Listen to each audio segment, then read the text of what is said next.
Welcome to State of the Game, college basketball. I'm Andy Katz, along with NCAA President Mark Emmert, Dr. Eric Kaler, the president of the University of Minnesota and the chairman of the Division I Board of Directors, and Stanford Athletic Director Bernard Muir. All right, so I want to get into a number of topics here. Let's first deal with the FBI investigation. Dr. Emmert, when did you find out about the FBI investigation? Well, at the same time, everybody did. We learned about it from media reports. We hadn't had any previous contact from the Southern District of New York or from the FBI. So they do their work in private. We have to respect the boundaries of that work, and we're informed in large part the same way everybody else is. So what was your gut reaction? Well, look, we all have heard rumors swirling around about that kind of behavior for years and years, and you know, everybody suspected there were things like that going on, but nobody in the NCAA or in any of our universities has subpoena power or has the ability to conduct sting operations or can do wiretaps. So this was the first time there'd been that kind of broad-based evidence showing this sort of behavior. So I mean, it was obviously very disturbing. It was pretty gut-wrenching for a lot of people to see and read transcripts of wiretaps about people cheating in college sports. As a university president, when you first heard, what did you think? I was profoundly disappointed, off-put. This is not who we want to be as part of college athletics. And to see the charges of dishonesty, of corruption, of bribery, it's really disheartening and very, very disappointing. And so that is one reason why we've brought together the Condoleezza Rice Commission. We'll talk about that, and are eager to act on the recommendations that she's going to bring forward to help us police our business. You're more at the ground level. Yeah. You played basketball at Brown. You've worked various levels in administrations. Now as an athletic director at one arguably the most successful, school, both academically and on the athletic field in terms of winning the College Cup. When you heard this, what did you think? Well, I think, like Dr. Emmert said, we always heard rumors. We would be concerned about what was going on in the game, but it certainly gave us a chance to pause and go, okay, what are we doing here? And let's really look at the landscape and how can we clean this up as quickly as possible? Because it is a stain to a game that is really beautiful to watch, and the young people that play it, we want to give them the best opportunity possible. So to hear this type of thing going on in the game itself gives us pause and concern, and we want to hopefully eradicate it as quickly as possible.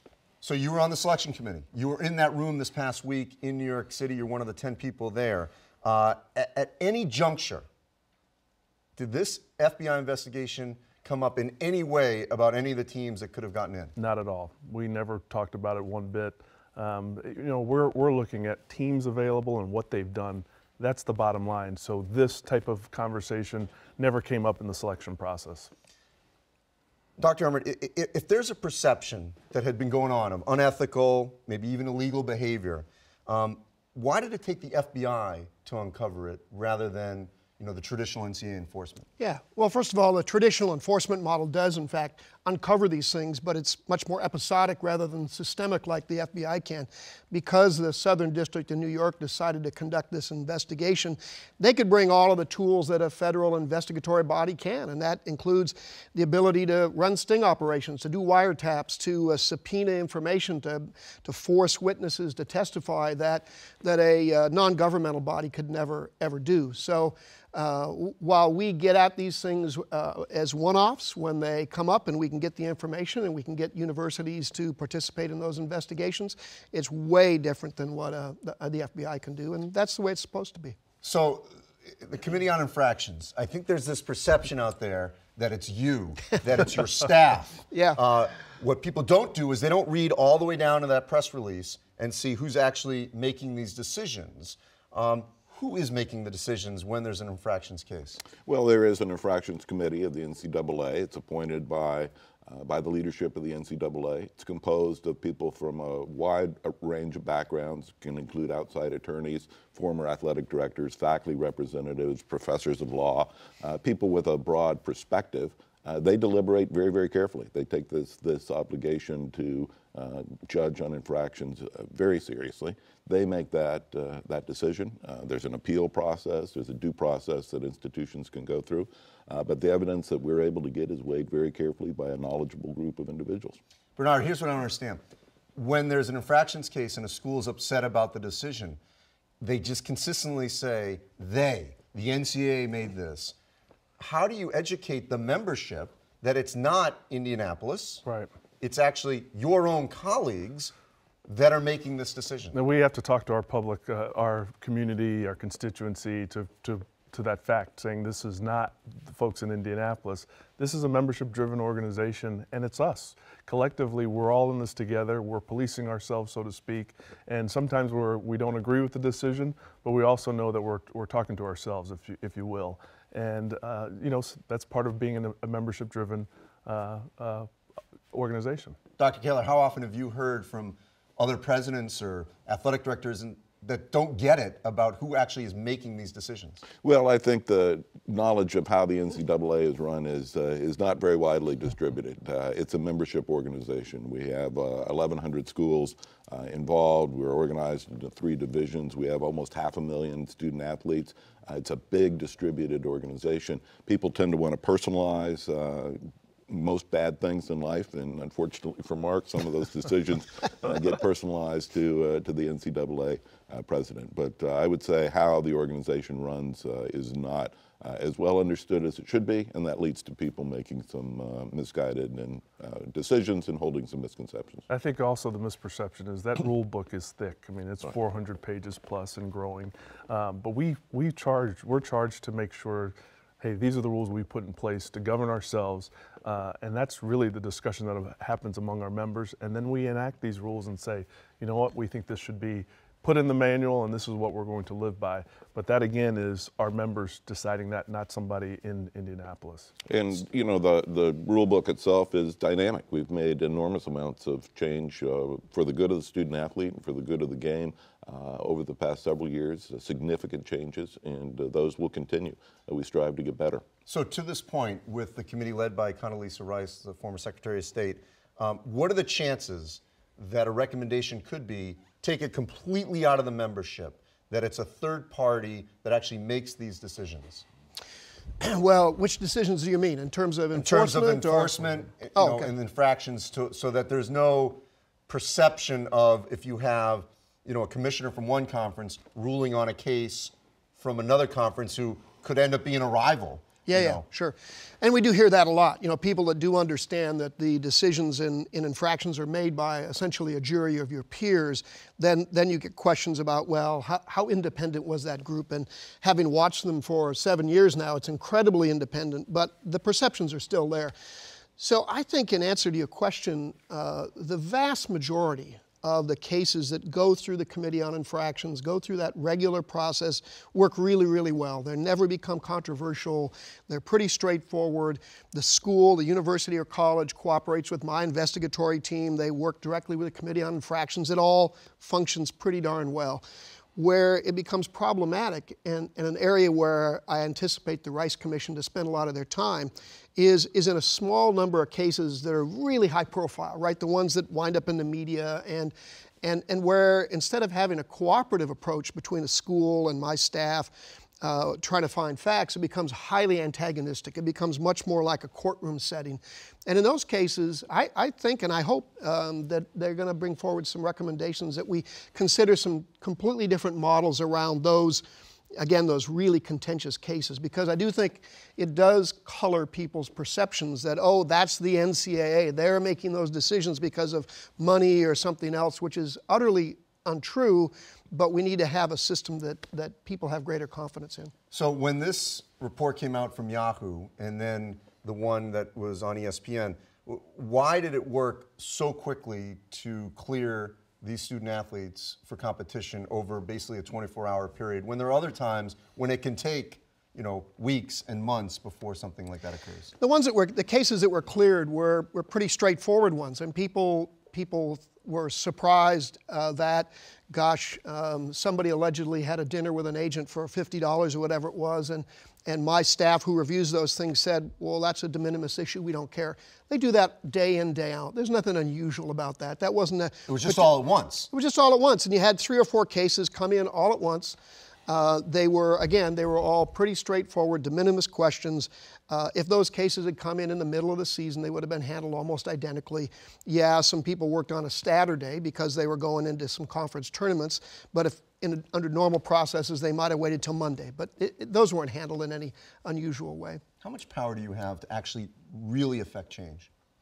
Well, I think I have the ability to provide leadership to the decision-making bodies, the presidents and the council that the athletic directors sit on, and keep them focused on the real issues and the real questions that need to be resolved, and use the bully pulpit, if you will, to keep focused on the fact that this is about higher education as much as it is about sports. Make sure that people stay focused on what's working for student athletes, and then steer them in directions to finding the right answers.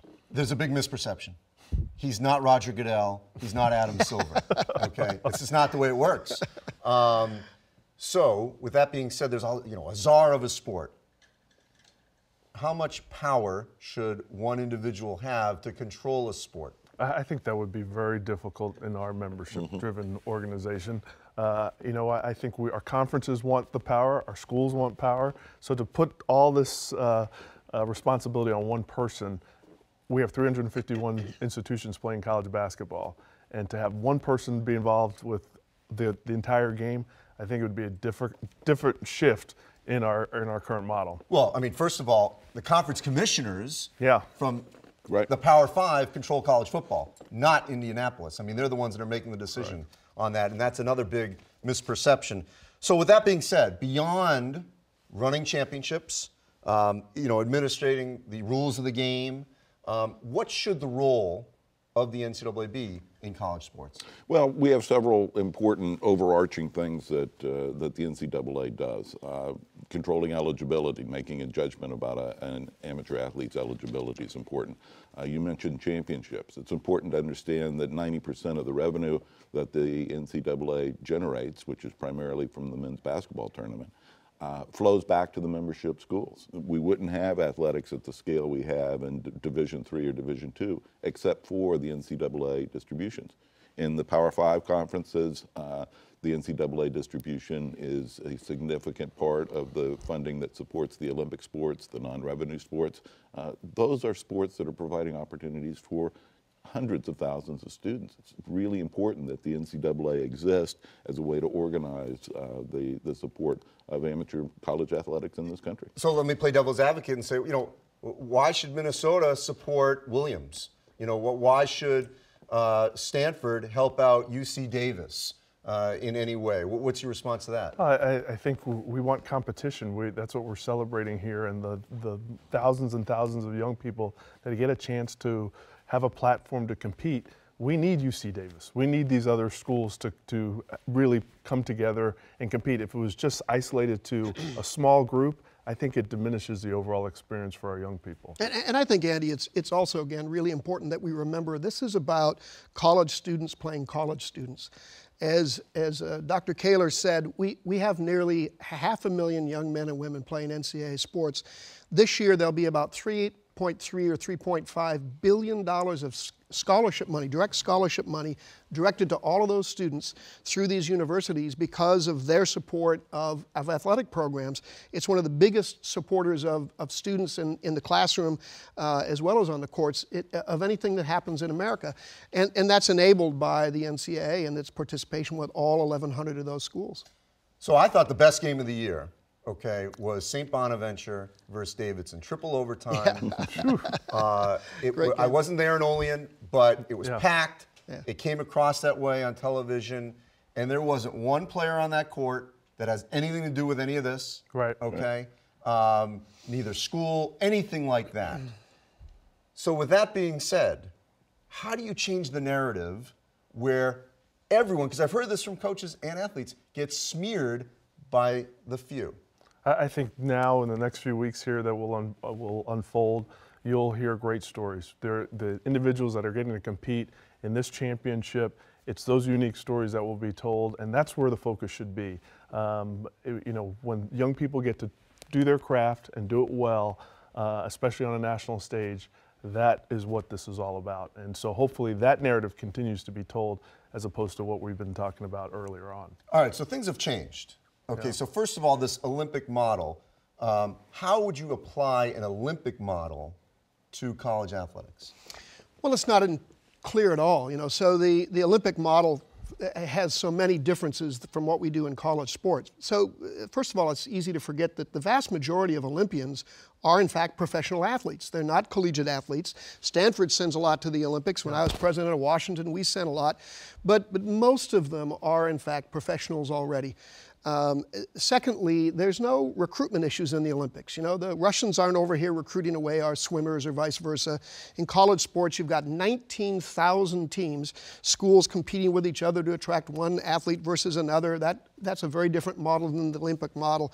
And then the Olympians do in fact get to go after endorsement deals during the Olympics, but only of the corporate partners of the Olympics.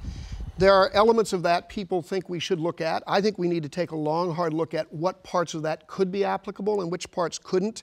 I don't know whether or not any of that applies, Andy, to college sports, but it is a conversation that needs to occur, and I think the Rice Commission will be talking about that.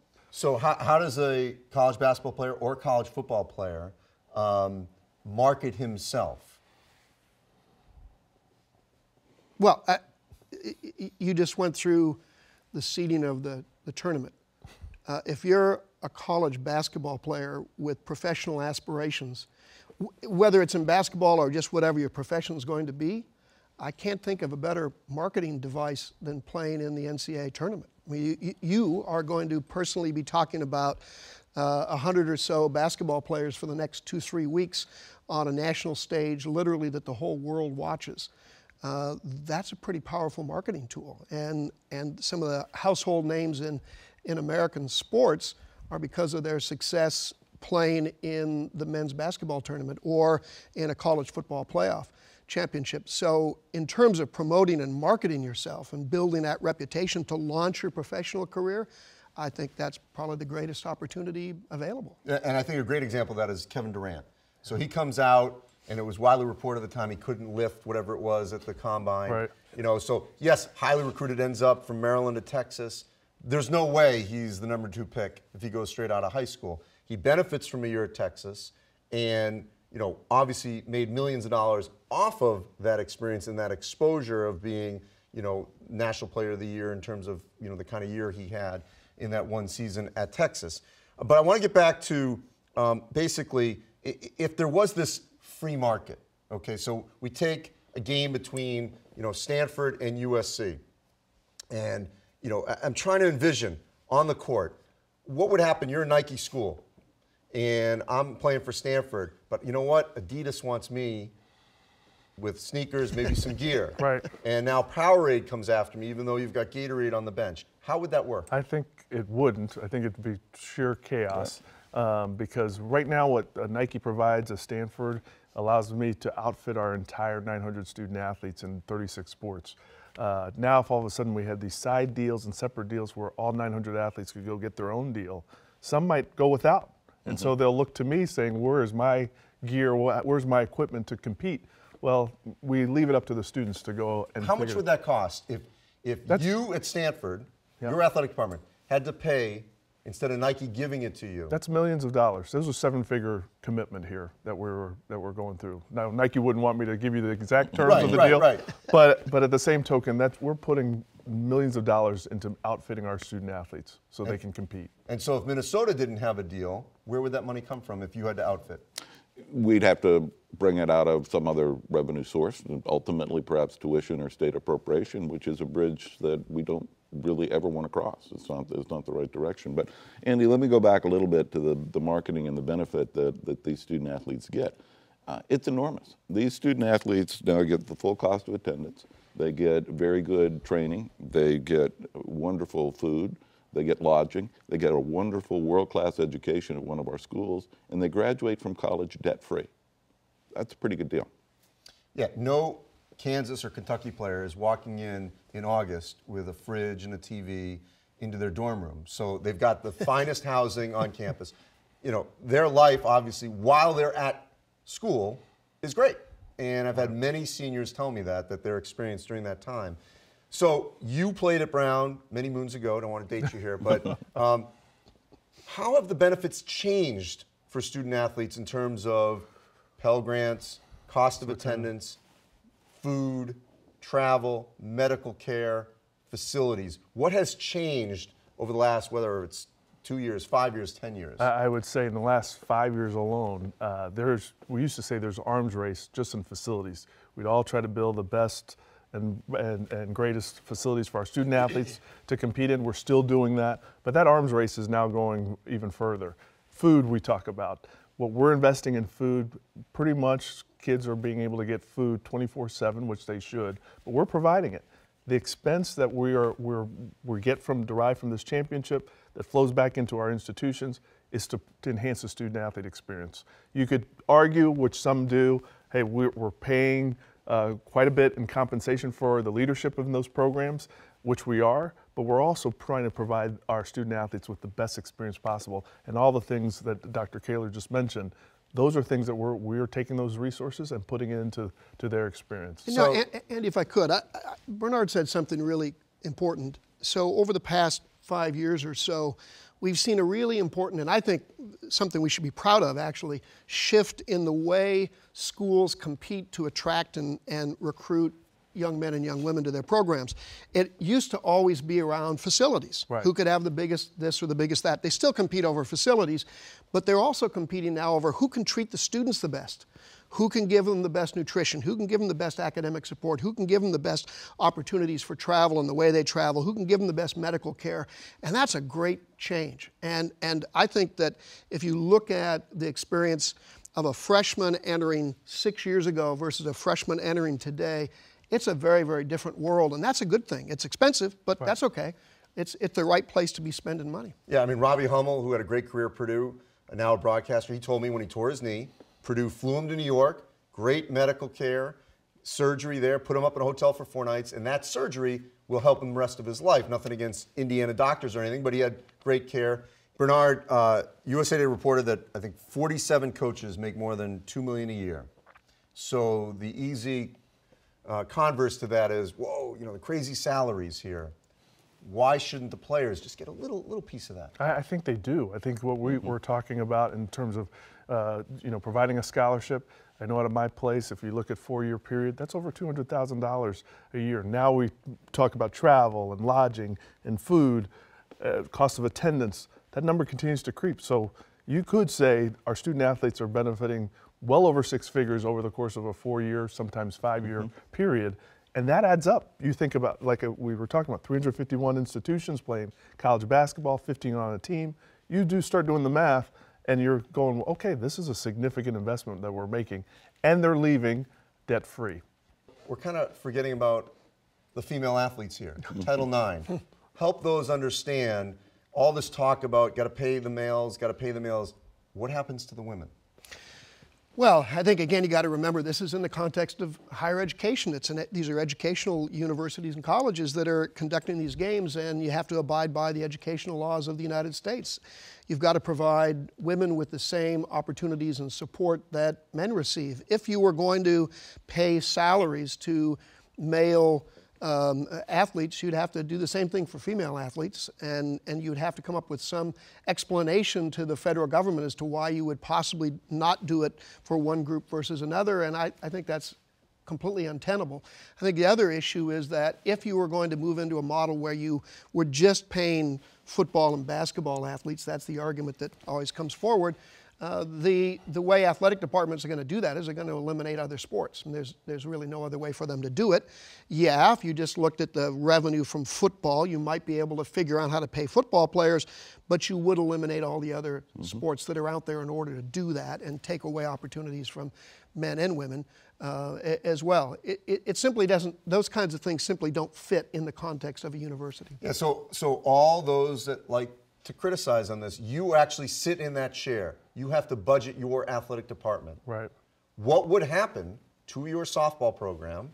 And maybe people don't care. I don't know, but I'm just saying, what would happen to that softball program, to your crew or whatever else? I know you've got tons of them at Stanford. Right. If you had to pay your football and basketball players? We would have to whittle down the list. We have 36 sports, many of the sports you've just mentioned, that we would have to kind of concentrate to a small number in order to pay student athletes. That would be unfortunate, because the reason why we recruit and say come to Stanford is we want to provide you an excellent experience regardless of the sport, and we have 36 to choose from.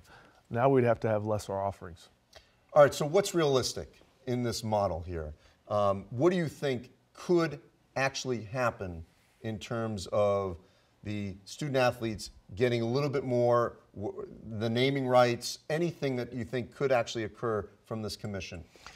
Well, first of all, I hope that the commission comes out with recommendations that encourage some changes in the professional landscape. Obviously, the one and done rule is an NBA Players Association contractual rule.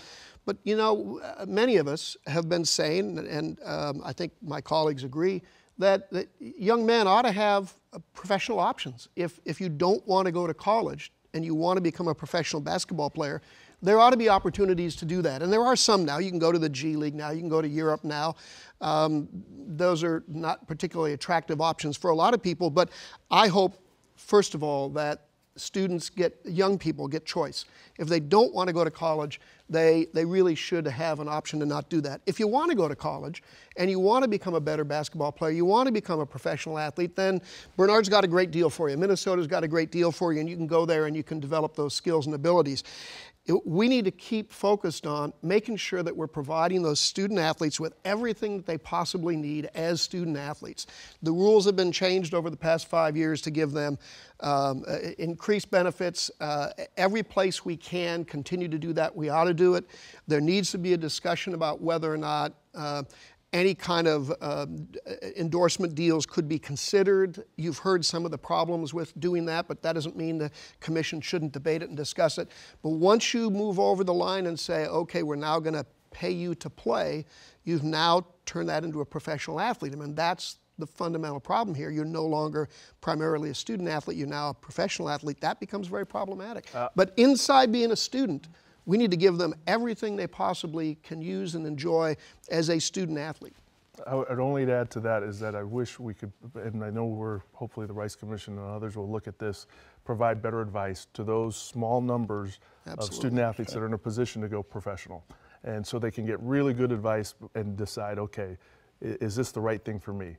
We could probably work on our rules to allow that to happen. I know it happens in baseball and hockey, and this is a sport that really needs attention because there are kids who need counseling to decide, am I making the right choice at the right moment for me to go to that next level? So the crux of this, though, excuse me, is the agent issue. Right. And that's why all this came out, because it was agent-related activities. Right. We have seen some change in that, where you can actually meet with an agent. These players were cleared for having a meal with an agent. What are the chances, Dr. Kaler, that there could be some real change about the agent college basketball player or maybe college football player relationship? I think there's a really strong possibility that would be a recommendation of the commission. It's certainly something that the D1 board would be very open to exploring. I think we would need to be mindful of the fact that for a relatively small number, actually quite small number of our student athletes, professional sports is a real possibility. And they may be coming from a space where they're not able to get the kind of advice that they need and should have to judge what decisions they should make. Should they get insurance as a college player to protect potential pro earnings? We need to be able to have a group of people that everybody can trust, that carries out in a really transparent way conversations and guidance for those student athletes. I think that would be a tremendous step forward. We talked about the one and done.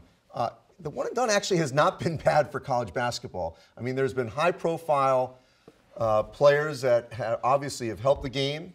I mean, we're not going to lie, obviously have helped the ratings, helped the competition level, and they also have given back. I mentioned Kevin Durant, Carmelo Anthony.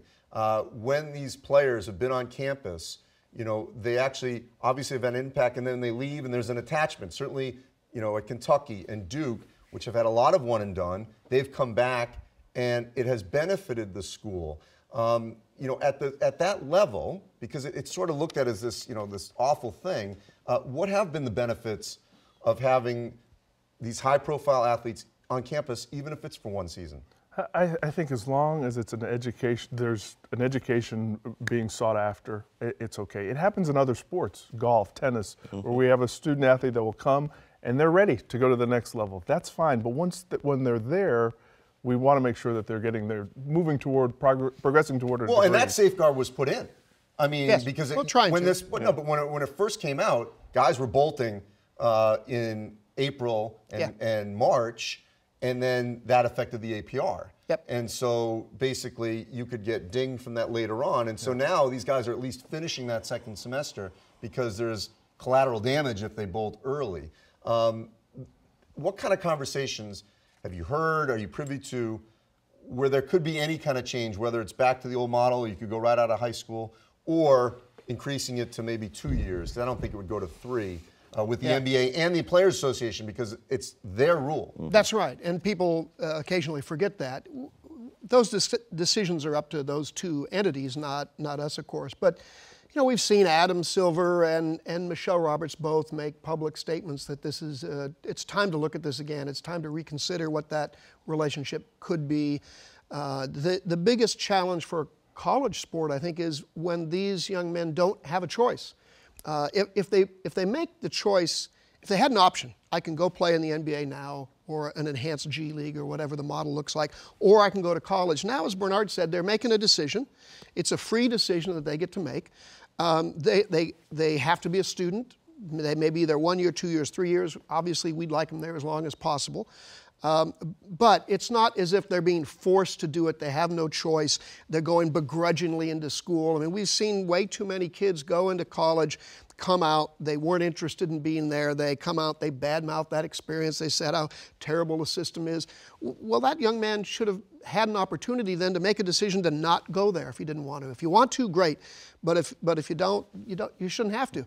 So, I'm hopeful and optimistic that we'll see some change there. One quick thing, and we'll wrap up this topic here. In terms of the draft, there's been a lot of changes. You can now go to the combine. You can have team workouts and still return.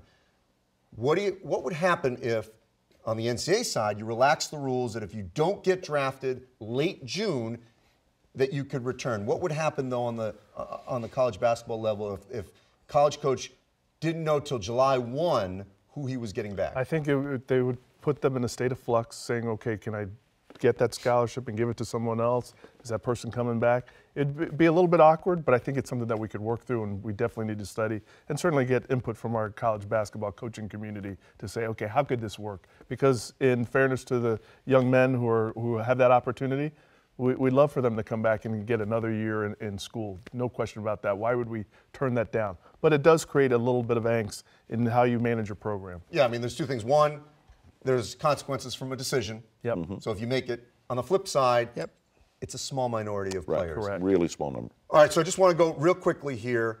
When this commission comes out, you have said before that you think there will be dramatic changes in some form, maybe as early as next season. I just want to go down the line. What do you think will happen with the landscape of college basketball next season? I think our awareness is going to go up. We're going to make sure the integrity of the game stays clean. I think across not only coaches, administrators, institutions, we're going to make sure that our programs are running in a manner that is serving our students in an appropriate way. What changes, though, what will we be able to see will be different? So what I hope is that we are having some conversations about one and done, and in particular, better pathways for students for whom college is not part of what they want to do. They want to play professional basketball. We ought to have a way in the United States for that to happen, really. Better opportunities and advice for students. So a group of agents in an open and transparent way for a family to connect with an advisor to help them chart their way forward. Those would be the three things I would like to see. And then I'd add to that, something we haven't talked about here is one of the sources of a lot of challenges is what goes on in youth basketball, summer basketball, grassroots basketball, whatever we call that. We need to see a lot of changes there, and I think we're likely to see the commission come back and address that. And then we did talk a little bit about some changes around enforcement. We do need to find a better set of tools for dealing with these really contentious cases that are so adversarial, and maybe that's some kind of system that's really quite different than what we have right now for those kind of cases. You combine all of those things, and you've got a pretty big package of changes. Dr. Emmert, Dr. Kaler, Bernard Muir, thanks for this conversation on the state of the game of college basketball. I know it's a topic we're going to continue to discuss.